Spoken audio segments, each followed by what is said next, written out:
with Sierra Leone.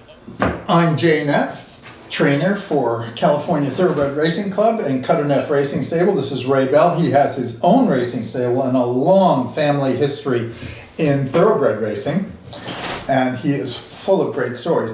But we are here tonight after a terrific dinner, and oh my God, I left my ale down here. We had a terrific pork roast and in a nice Calvados sauce with a Manhattan before dinner and a nice British ale. Delicious. It was all very well prepared, and I And enjoyed it. but we don't condone drinking.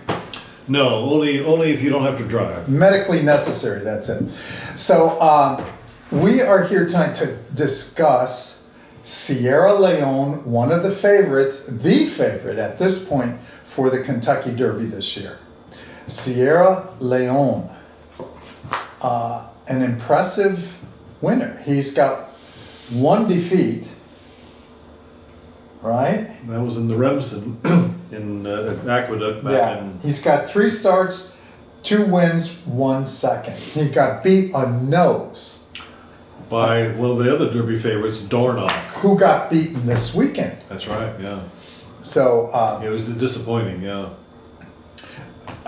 Sierra Leone. Ray, what do you think of the breeding on this horse? Well, he was. By Gunrunner He's- out of a you know, Malibu Moon. Yeah, he's impeccably bred, and his purchase price would obviously reveal that. I think it was 2.3 2.3 million. So, 2.3 I think he was the sale million. topper at Saratoga as a yearling. Yes. He was, 2.3 million. Yeah. Ouch. And I'm sure that not only was he impeccably bred, but in that the Coolmore guys were principally responsible for his purchase, that he must have been an impeccable individual in terms of his conformation, you know. Oh yeah. So pedigree-wise, now you and I were just talking. Actually, had a delightful little chat this morning at Santa Anita at Clocker's Corner with Ron McAnally, who trained Candy Ride. Candy Ride is the sire of Gunrunner, and that turned out to be one heck of a stallion. Oh, absolutely. Gunrunner's Dam is by Giant's Causeway, one of the perennial leading broodmare sires. And Sierra Leone's Dam is by Malibu Moon, a son of AP Indy, who's out of a Mr. Prospector mare. So, boy, talk about credentials. Yeah, he certainly has it all, and he's been very impressive in all 3 of his starts. Comes from way off the pace. Well, when he won the race in New Orleans, I forget the name of it, was The Risen Star. The Risen Star. He came from mid-pack, but that was on a sloppy track. So Very sloppy. We'll see how things transpire, but I think he's going to run in the bluegrass, which, you know, obviously they have the reasons for the bluegrass. It's one of the most prestigious preps for the Derby, but when was the last time a bluegrass winner won the Kentucky Derby? I don't know. You know that. No, I tell you the truth, I can't think of one. As far as Sierra Leone is concerned, like you say, he does come from either mid-pack or further than that. And that track at Keeneland is traditionally a very speed biased, speed-oriented surface. Really? Oh, yeah. Strike the Gold, Summer School. I'm going back to Didn't Strike the Gold win the 1989. Derby? Who? Strike the Gold, didn't he win the Derby? Strike the. Oh, he did. Very good. Okay, that was. That would have been the 1991. Yeah. Okay. So it's been 10, 20, 30, more than 30 years since a bluegrass winner won the Kentucky Derby. More than 30 years. Now, what is the significance of that? Big question. And is there any significance? Is there? Yeah. You know, I'm not sure.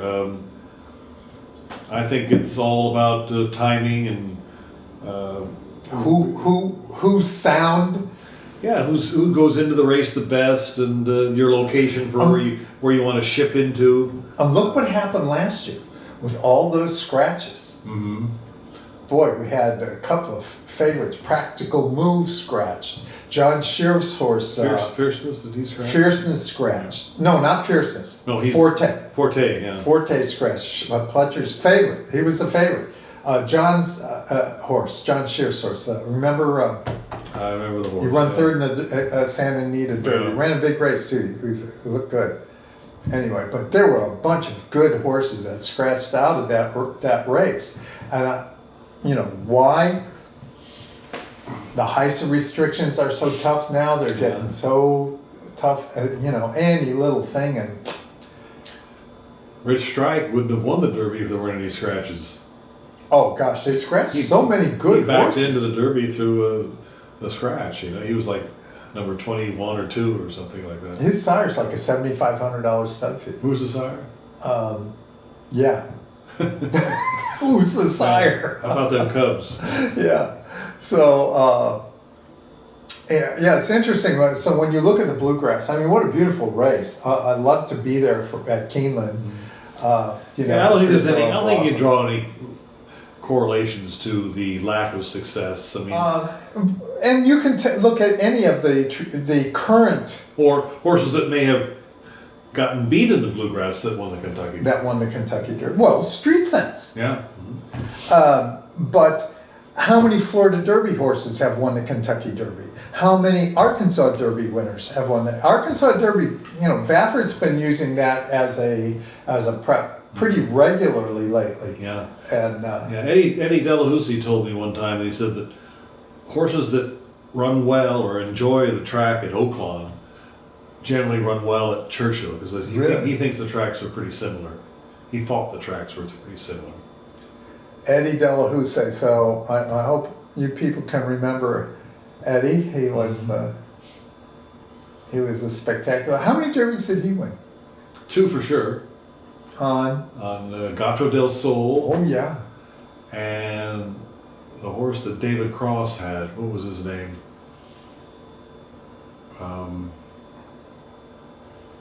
I think it was like a 2-year gap.